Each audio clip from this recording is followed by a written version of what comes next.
Welcome, everyone, to another episode of vBrownBag.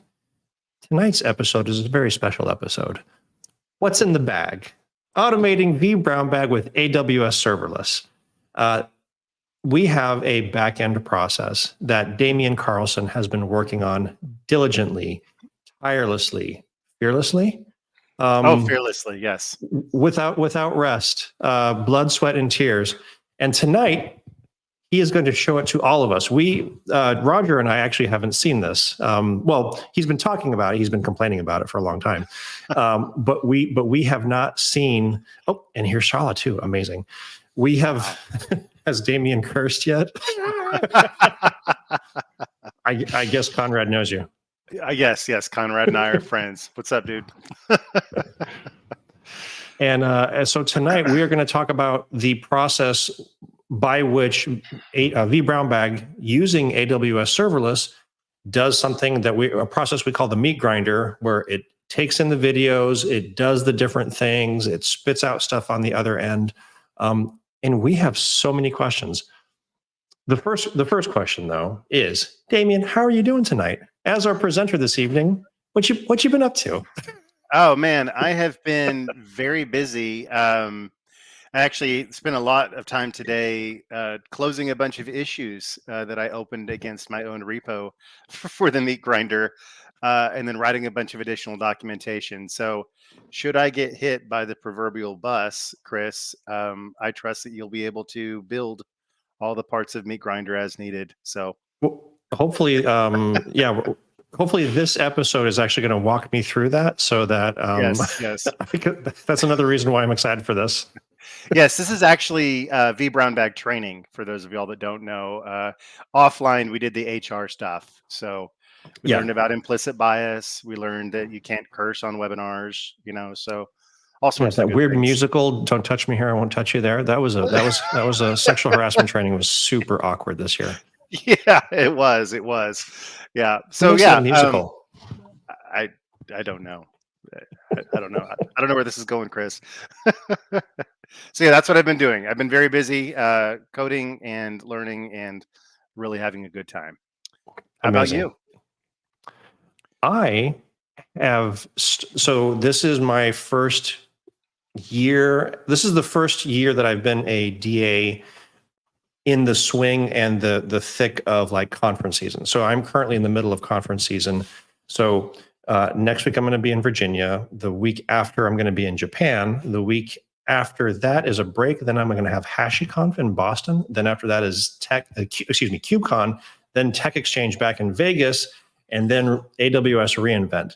So there's a couple of gaps in the vBrownBag schedule that I am hoping the three of you can book and fill, because I will be flying everywhere. It's bananas, but I'm actually super enjoying it. This is the thing that I really wanted to do as a DA, was do the conferences, do the talk tracks and stuff like that. So I've got a bunch of talks lined up, and I've actually got one tomorrow. We're doing a webinar in preparation for HashiConf, the Terraform Associate, how to study for the Terraform Associate certification. So I'm doing a big webinar tomorrow for HashiCorp for that, and we're going to be giving away a bunch of certificate vouchers. So lots of camera time.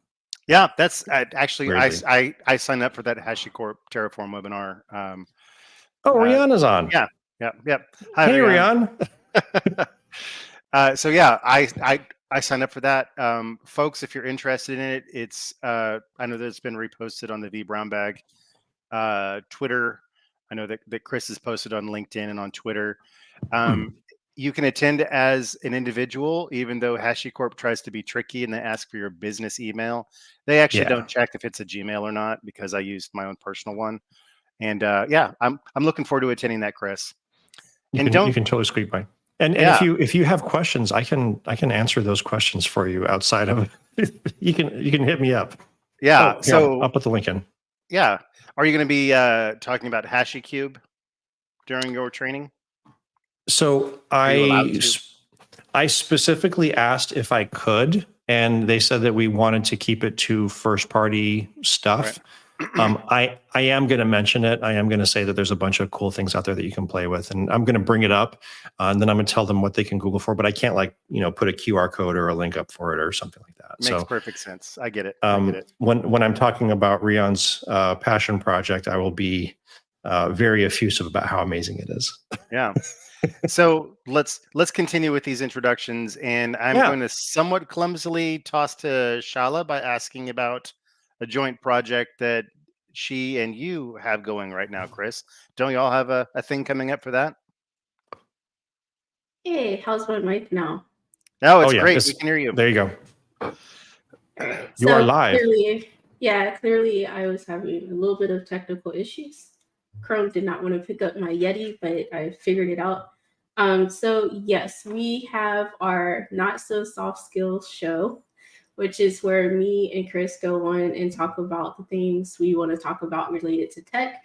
Like Monday, we're going to get into the conversation of how we found mentors throughout our career and, just kind of help with people who we both get asked a lot, either A, to be someone's mentor, or how did you go about finding mentors? So we're finally going to have that conversation live on Twitch Friday.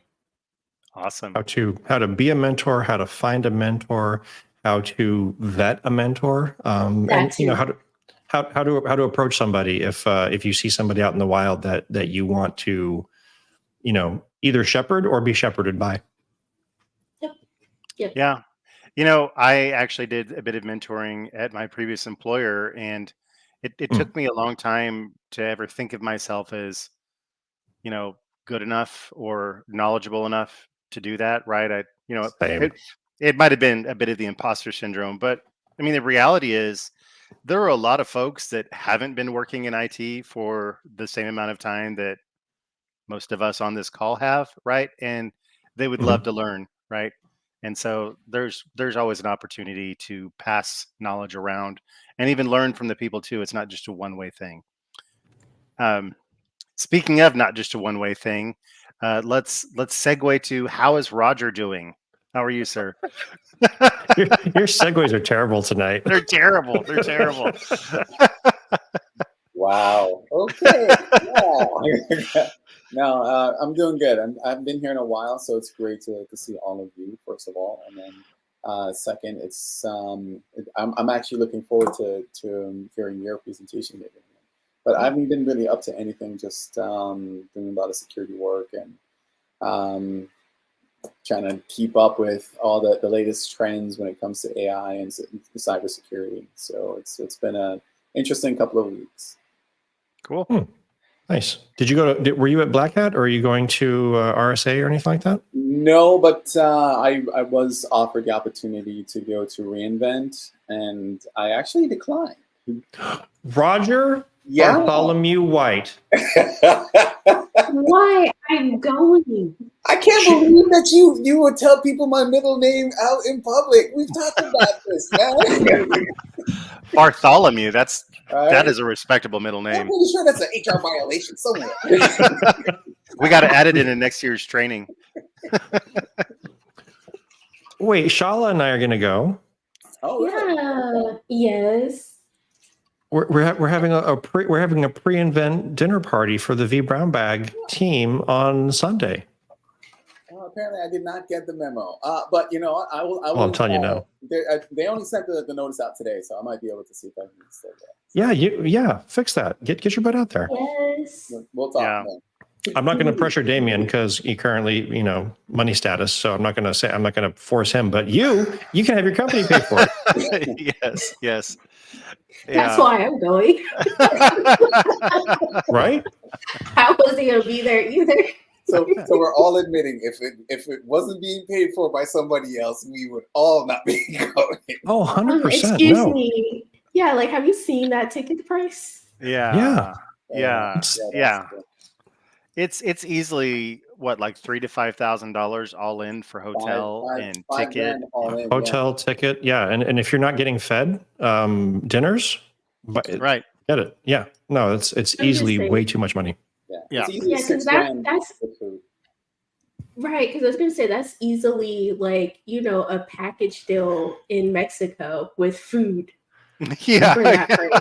I'm yes, just That's an saying, with inclusive the beach. resort with dolphin swimming and pina coladas. yes, It's yes. not stuck in a smoky casino. And you know what?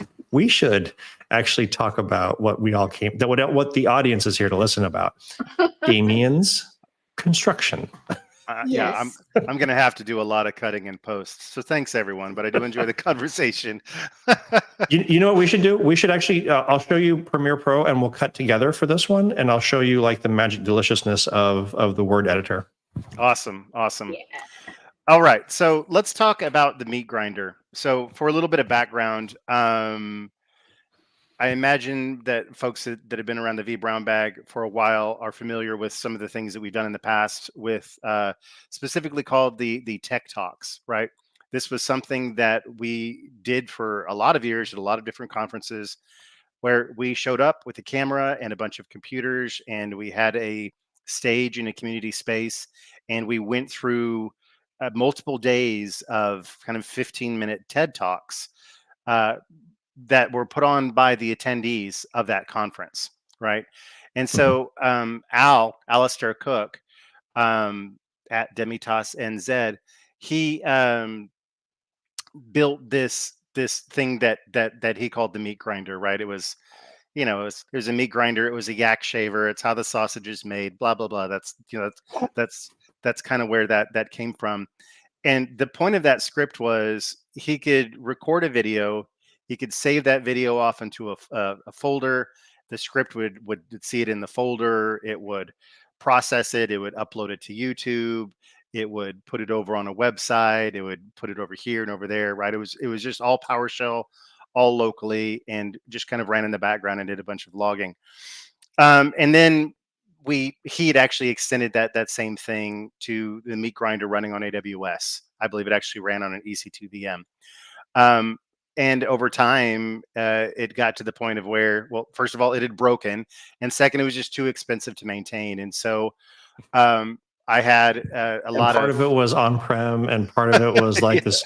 It was this Frankenstein construction that only Al knew about. Yes, yeah, it was a lot, and now it's a Frankenstein construction that only I know about, which is why we're here. So For our HR training. yes. And so I had time available to me earlier this year. I wanted to get re-involved with the vBrownBag. I asked how I could help.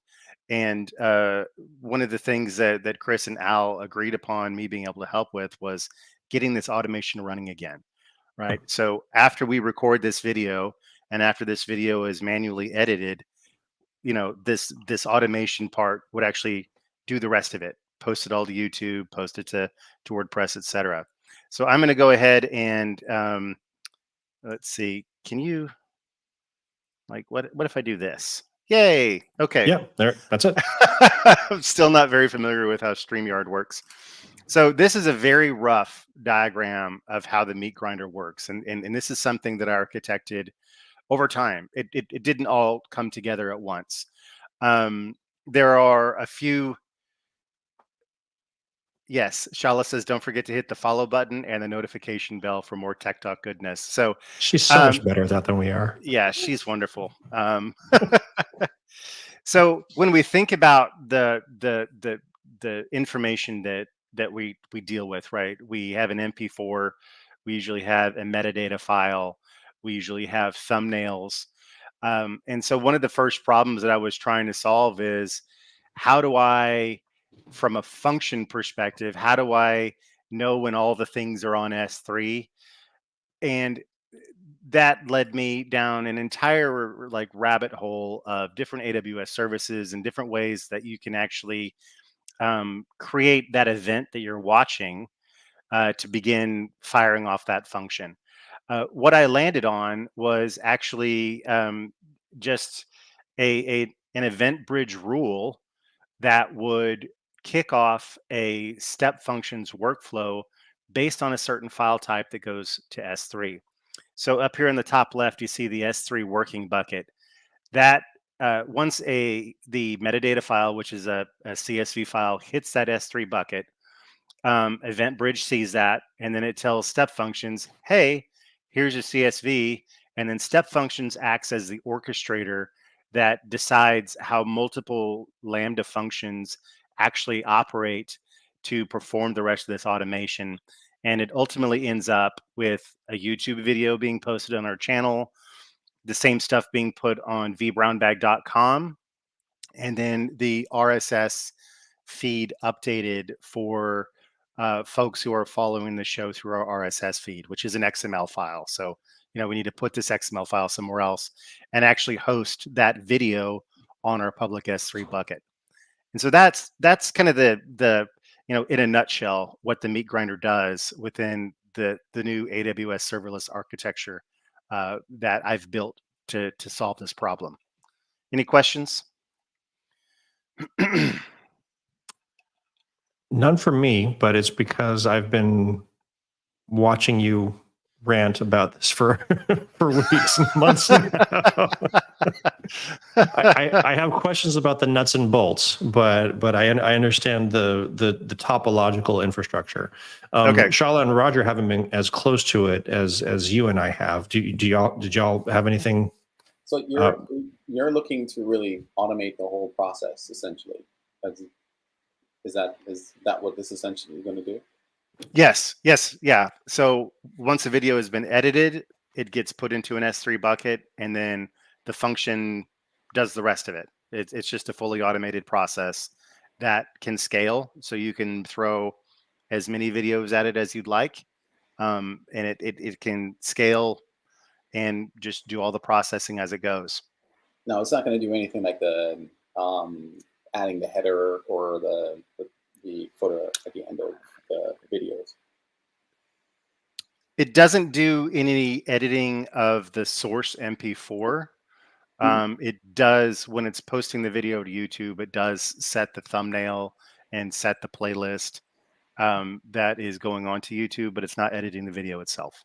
Okay. And it doesn't. It's not. The API doesn't allow you to put in that CTA at the end of the video, like that little clicker for more playlists. I don't think the API allows you to do that. No, that was yeah. You can't do any like after video things. So Yep. Yes. Just so you know, Conrad is asking. I'm sorry. Go ahead, Roger. That was a trick question, by the way, Damien. You answered it really well. Good job. Thank you. So I see Conrad's question here. Is it a series of functions or one monolithic function? All of the above, actually. And I'll show you what I mean by that. So I'm going to take this down and then add this back and then go over to here. Can you all see this okay? Yeah, I'm gonna hide our talking heads so that we see it a little bit better like that. There we go. Okay. So this is AWS step function, right? And step function is an orchestrator of sorts. And so what I've done is I've actually visually built this out. There's a whole bunch of different states and things like that you can add to this kind of drawing area here in the middle, and then you can kind of define how each state works. So a file gets put on S3, EventBridge says, hey, Meatgrinder orchestration workflow, you should start now. And it starts with some housekeeping. And it actually sets the function configuration of the Lambda I'm calling just to a standard one, because I end up kind of ballooning the Lambda config as it goes through this workflow. And I want to make sure that I'm starting at the smaller configuration. And so it just sets a config. It goes into this where it actually invokes the Lambda function. And it says, okay, Meatgrinder function over in Lambda, check for an MP4 and an S3. And it does this.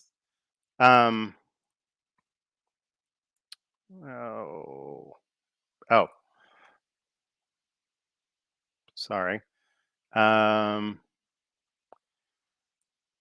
So it'll just call Meatgrinder, and Meatgrinder itself, like the first thing that it does is just it goes and it checks.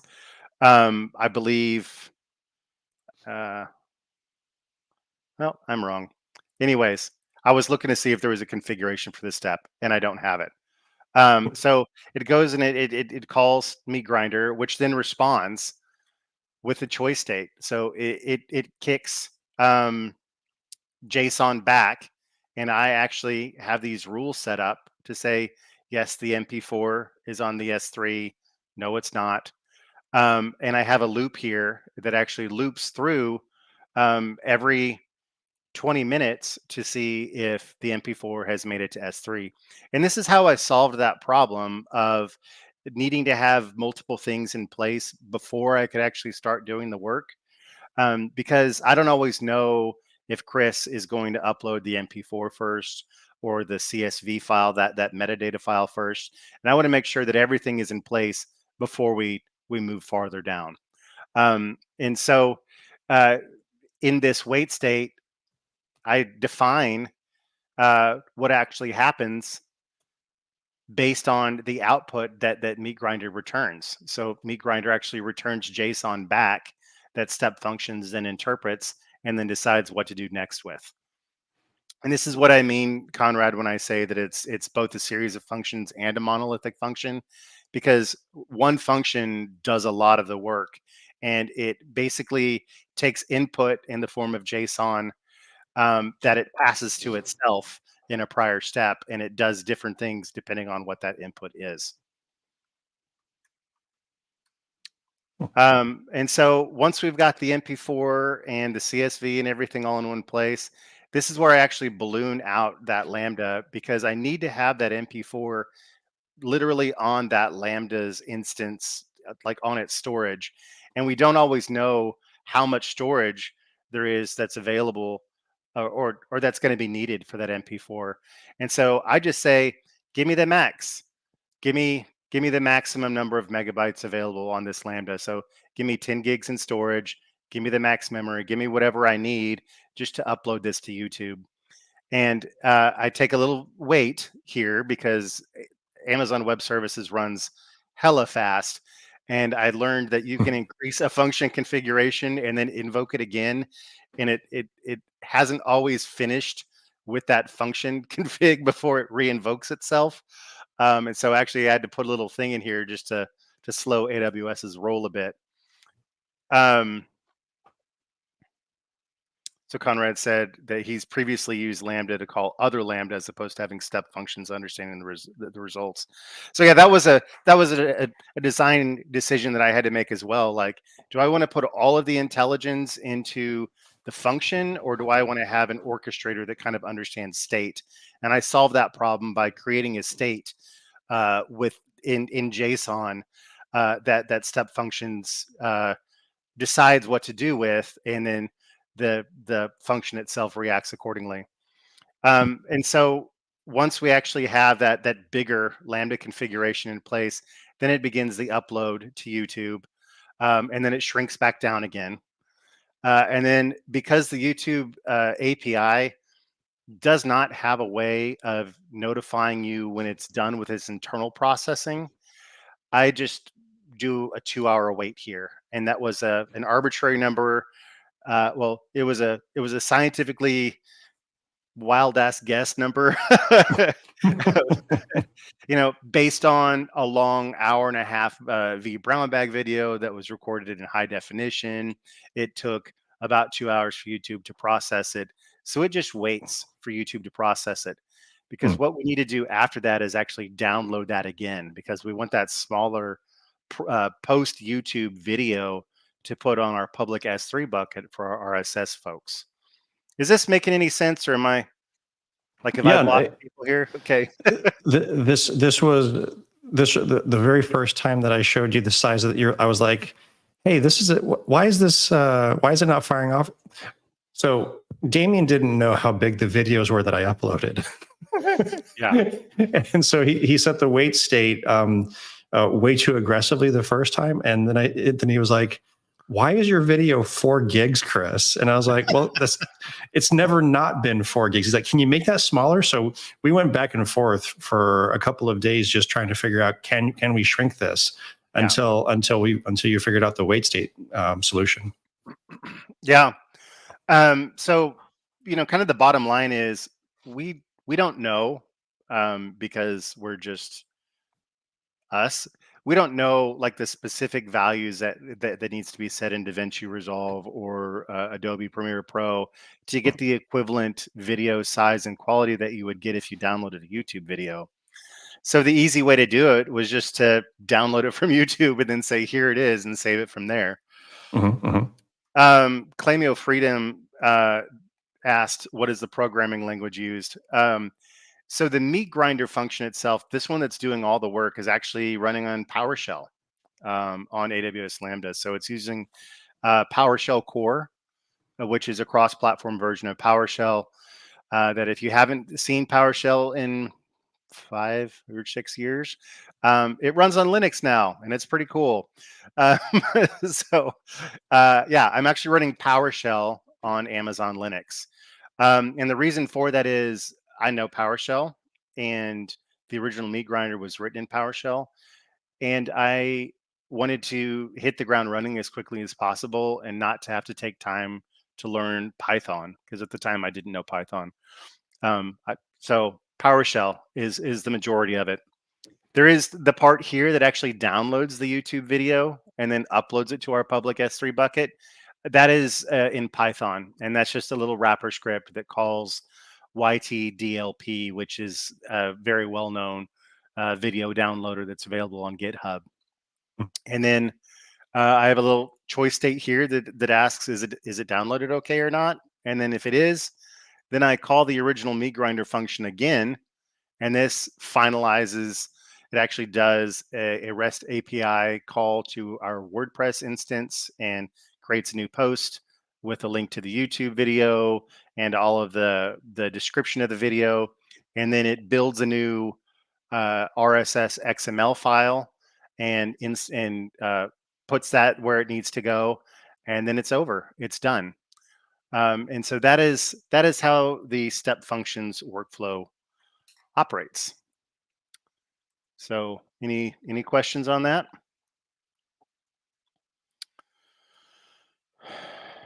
Do we, and I understand that I'm asking you this first for the live, and there was no prep for this.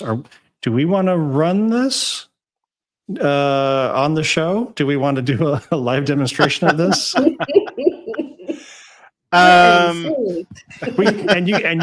You can totally say no. I realize that this is coming out of left field and that I'm a giant jerk for even asking this late in the game. But I don't have a video ready. So if your answer is no, then I'm totally fine with that.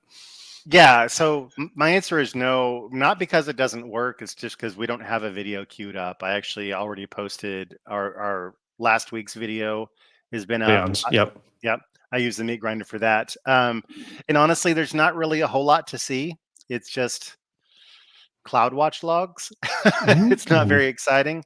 So Speaking Conrad, of. Conrad asked, instead of the wait times, is using CloudWatch an option to look for completion? No. And the reason for it is Lambda is limited to how long it can run. Its maximum runtime is 15 minutes, and you're billed by the millisecond based on the configuration of that function. So there's a minimum, which I think is 128 megs of memory and maybe 512 megs of storage, which is like free-ish. But then, at the bigger sizes, it starts to cost money. And of course, the scale, like you have to do it thousands and thousands of times to actually start racking up real money, like US dollars, not even tens of dollars. But I wanted this to run as quickly as it could. And so that's why I put a lot of the orchestration and the waiting into step functions, because that can wait, and that can wait for free versus having Lambda or let's say like an EC2 VM or something just sitting there waiting and doing nothing and costing money. Nice. So I have been doing a bunch of well-architected reviews, and I'm hearing a lot of checkboxes being checked. Are you going to ask pillar questions, Shala? That's the mode I'm in right now. So We're watching costs. We're using metrics. I like it. I like it. Yeah. Yeah. Another thing that was really important to me was idempotency, right? Like I wanted to make sure that I wouldn't process the same video more than once, Mhm. or that we could process a whole bunch of videos in parallel. And I was able to accomplish this by using the unique key of a YouTube video, right? So like every video that you put up to YouTube, that little V equals Mhm. gobbledygook thing in the URL, that's the video ID, and that's kind of the unique identifier that I use. Um, Once we have actually uploaded something, then I know, like, okay, this is ABC, as the video ID, and I can find all of the files on S3 according to that. I store a lot of things within a JSON file that lives on S3, so I have kind of a permanent state set with that file on S3 versus these states that pass back and forth within steps of step function. And that allows me to, for example, make sure that I don't do multiple blog posts, that I don't do multiple XML like RSS things to where you get multiple episodes. And so that was really important to me is, how do I make sure that I'm only doing something one time, and that I can pick it up from whatever step that it's failed at, and make sure that it completes all the way through. And that was kind of one of the design, um, oh, like a fundamental piece of the design as I was building this was to be able to handle it that way. The JSON state file, you said that lives in an S3 bucket. When you're saying state file, are you appending to the end of that state file every new entry? So like I upload a video, you hit the go button. Well, not you hit the go button. It senses that there's a file in there. Are you adding just additional stuff, and is that state file always constantly growing? Yeah. Yeah. So what that state file is, after I upload a video to YouTube, so this is the actual code itself that's on our repo. I don't really expect everyone to be able to see this, because I know that I'm doing it on a big screen, and unfortunately, it is a private repo. But once I actually upload it, so right here is where I build a YouTube service, and then I upload the video. And then after that video is uploaded, I query the YouTube data API for details about that video, and it returns it in JSON format, and I save that in a JSON file. And then I append everything that I need to know about that video to that file. So like the unique post ID of the WordPress posts, or the name of the RSS thumbnail, or the YouTube thumbnail. And that way, at the end, when I'm cleaning up, I can read that JSON file and I can delete everything off of our working S3 bucket. So let's look at these functions. So this is the Meatgrinder function. This is the one that does all the work. This is the one that is written in PowerShell. I actually use the AWS Lambda tools for PowerShell to build the zip file for this. In the configuration, I have all of the environment variables that are sensitive. I have those encrypted through Amazon KMS, and I decrypt those environmental variables as the function is running. So I can do things like show this on a Zoom and not worry about anybody being able to tell me what my when client that showed ID up, I is freaked for out. Google I was like, OAuth. "Oh, do I need to res that out?" Hey, I was like, wait a minute. I know what I'm doing. Almost So like yeah, we've done this a couple times.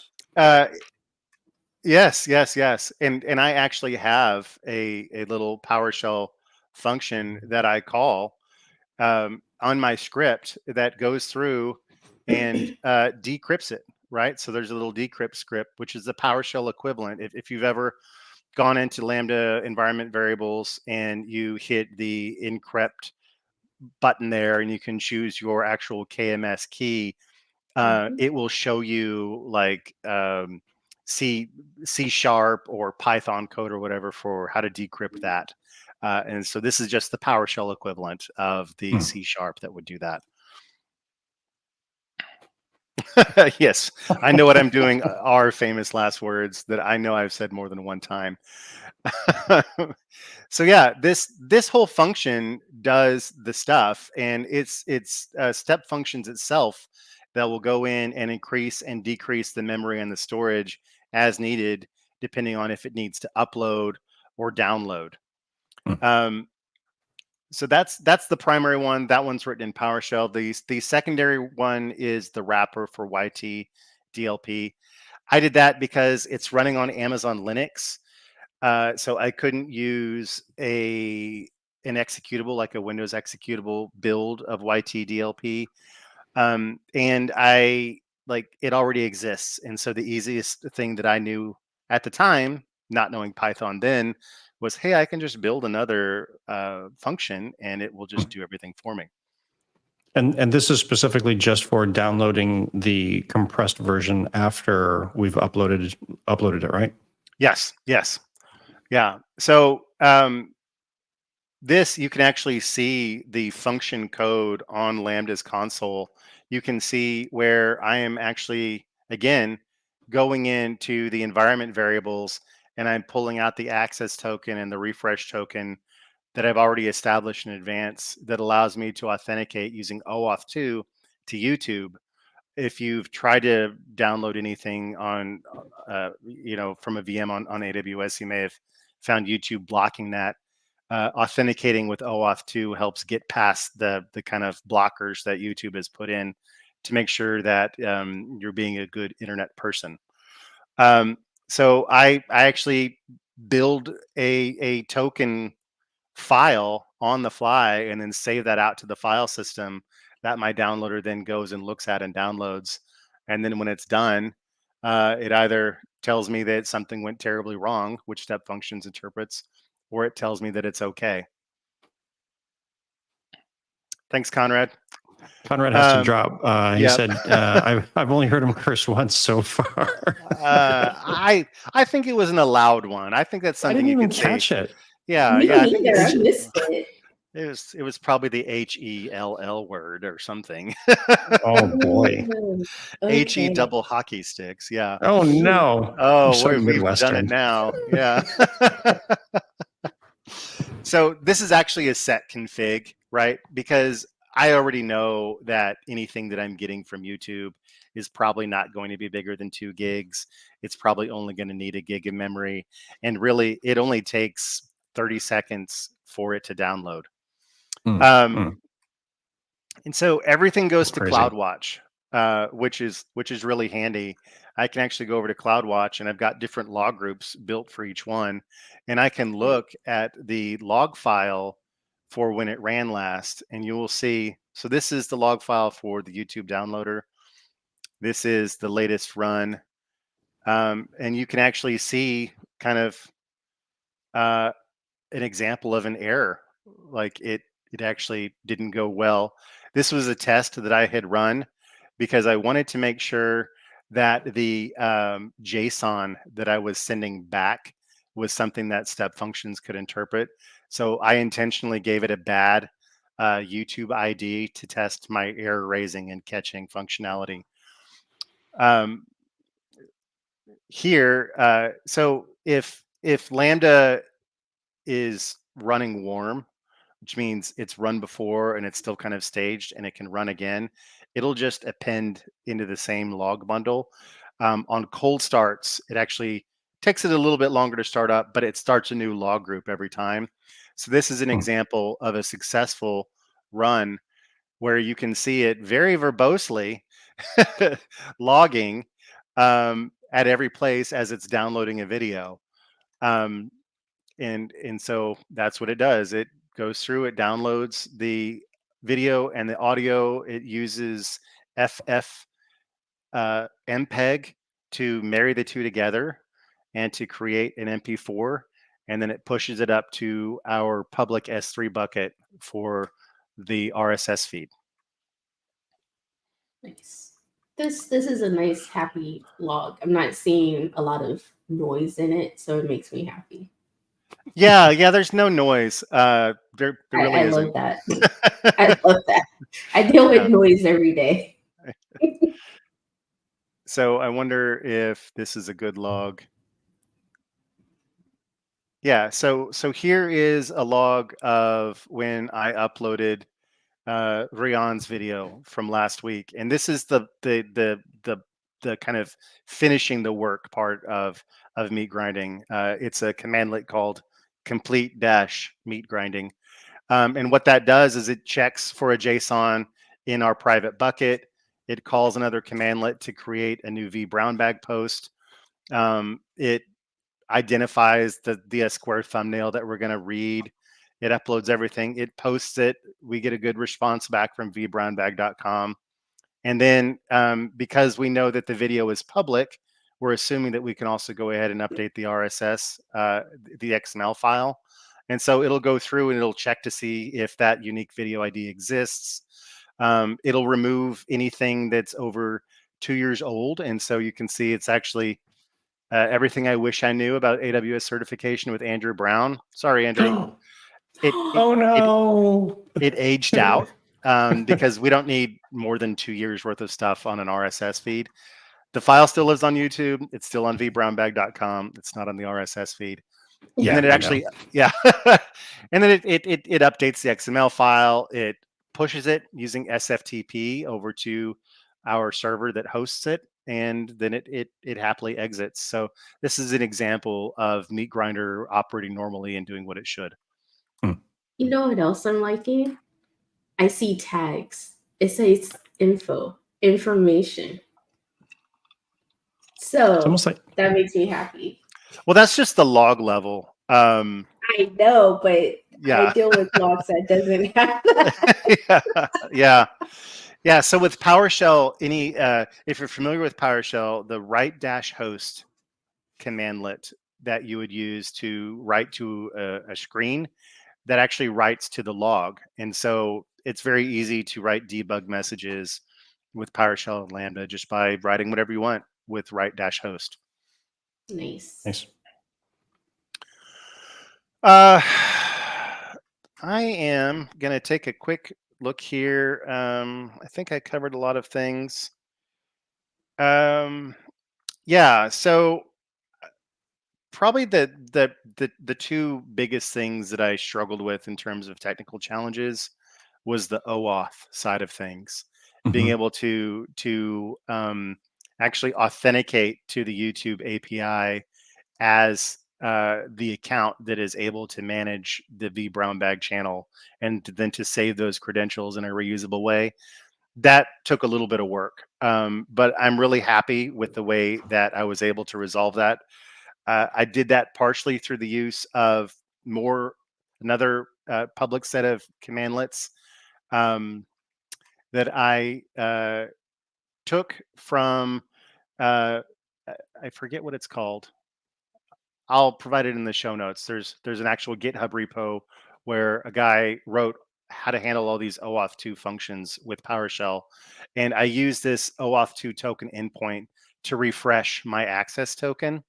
And that's really kind of the key that I need to be able to authenticate to that API on demand. So if you've ever gone through Google, like let's say you go to canva.com and you're like, sign in with Google, and then it does a little thing, here's your Google person. Do you want to sign into this thing? This is the permissions that they're asking for, allow, deny, right? And then once you accept all of that, that's an OAuth 2 interaction, and that is stored somewhere. And so capturing those important pieces and then encrypting them with KMS and then decrypting them on the fly was kind of a key technical challenge, because I wanted to make sure that everything was secure, and if people needed to interact with the Meatgrinder, they wouldn't be able to look at unencrypted environment variables. Like if you have the AWS command line, you can actually examine Lambda functions and the config by default, unless you have that locked out. But I wanted to make this as easy to use and very simple to configure, and not really have a lot of worries about the security side of things because I already addressed those issues up front. Was this in React, or was that particular design decision made in reaction to our hack when our YouTube channel got compromised? And because that was because of leaked keys, right? Were the No. leaked keys in the original repo, or No, that actually wasn't due to leaked keys at all. That was a person that we had set as a brand manager on YouTube. Their account was set as a brand manager, and they got phished. So they went through an OAuth interaction that was a fake one, and then whatever automation took over our channel and called it a Tesla spam channel or whatever the heck it was. So yeah, Gotcha. that had nothing to do with leaked keys. That was just an everyday phishing attempt that happened to hit an account that actually had permissions. Yeah, Curses. yeah, that was fun. That was a fun 3 days. I had such a panic attack from that. Right. It was so wonderful. Only 13 years of blood, sweat, and tears. Yes, yeah. So, I would say the bottom line with this is we're able to solve a real world problem that we needed, and we were able to do it with AWS in a way that makes sense. It's easy to understand. It's easy to maintain. The actual Meatgrinder itself, when it's operating, when it's not waiting, when it's actually doing things, probably takes a minute and a half to upload and then to download and then to do all the REST API calls. About a minute and a half, right? Like that's not very long at all. The overall process with all the waits could take hours, but I just think there's something so cool in having kind of an event driven architecture where you can have things happen on demand, and it only exists within that space that work needs to be done. So I've really enjoyed this quite a bit. Yeah, very, very slick. You're Yeah. giving me projects in my mind to go work on. That's what you're doing. So I don't need any more projects. No more projects, Roger says. I mean, I have a bunch of questions, but absolutely none of them can be answered on air because what I want to do is I want to now that you've got it nailed down. Rion has a question. Yeah, Rion, you want to know if I use the WordPress CLI? Actually, I don't. Interacting with WordPress, you can use the CLI. You can do like an email thing where you kind of send an email to your WordPress instance, and it works off of kind of keywords in the email. I didn't like that. It wasn't very customizable. I'm actually directly addressing the YouTube. Not YouTube, sorry. I just saw the word YouTube, so of course my mouth said it. I'm addressing WordPress's REST API directly. And so I'm going to scroll down to right here. So this is my new VB post commandlet, and I'm going to do a little bit of Look that. at you with the zoom in. Nice. Oh yeah, Control plus. Yeah. So it's not wrapping here, but you can actually see where I am. I'm checking to see if a thumbnail exists. I'm creating a credential. I'm building out what that post will look like. And then I actually am doing this invoke web request. It's kind of funny with the WordPress API. If you're doing featured media with that post, you can't do them at the same time. So I actually am doing them separately. So I have to make multiple REST API calls where I create the post and I create the featured media, and then I do another call that marries the two of those together. And so, yeah, all of that's through REST. All of that's very handy. And you can see here where I'm actually building out the headers for that post JSON that invoke web request uses to create that new WordPress blog post. So there you go, Rian. A very detailed answer. What was your question, Chris? I thought you were saying something. Oh, no. So my next step in this, once we're off the air, is sitting down with you, putting the files into the bucket, and then basically me watching. Basically, I want to break this and how, and then set me loose on this so I can figure out how to fix the different things, so that the proverbial bus does not hit you and we are left high and dry. Want to make sure that all of this functionality is fixable by any one of us. So enhance the documentation, enhance the README, do all those things. Oh yeah. So that'll be super fun. Yeah. So this is totally not for the sake of this video, but I actually went through and I updated all the manual steps and what it can and can't do and how to build out the things and all the software that's needed to build it all out. Right. Like I've done quite a bit of documentation on this. Bless your heart. So YouTube API, some things that it can't do. You can't monetize a video through the API. You can't attest whether or not a video contains AI content in the API. So at least not in version 3 of the API. If you're listening to this when there's a better version out there, then enjoy that one. So yeah, we have to kind of go through manually after we've uploaded a video. We've got to remember to go into the YouTube studio and turn monetization on, or otherwise we don't get the little bit of money that we get with YouTube the ads. $10 to pay for the Lambda function. Yes. We don't get enough money to pay for AWS to keep doing this. So yeah. Anyways, I just thought I would share that. It was something that came to mind about what the YouTube API can't do.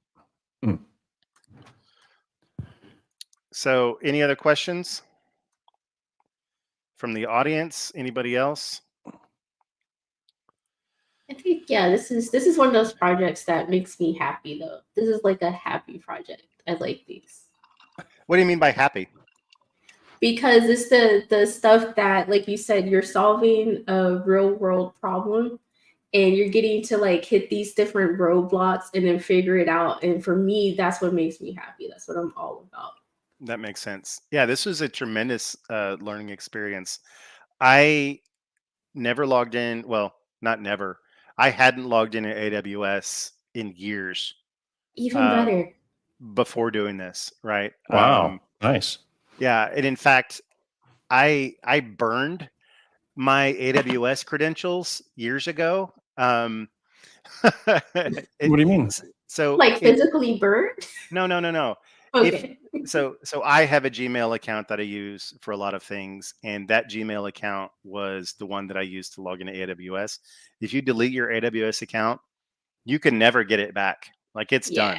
It's gone. Yeah. Oh. So I didn't know that. Wow. Yeah. That's what I mean by burned. So any ideas to improve the process or expand functionality? Honestly, a lot of the process improvement that we've thought about is just how to better distribute the content that we create here on the vBrownBag into more viral things, or to put it into other places. There's always a platform with a new short video format, right? Like LinkedIn has started doing it, for better or worse. That may bring about the next world war. We don't know. But that's where a lot of our thoughts are. So a lot of our thought process is probably more in the production side of things than in the post-production.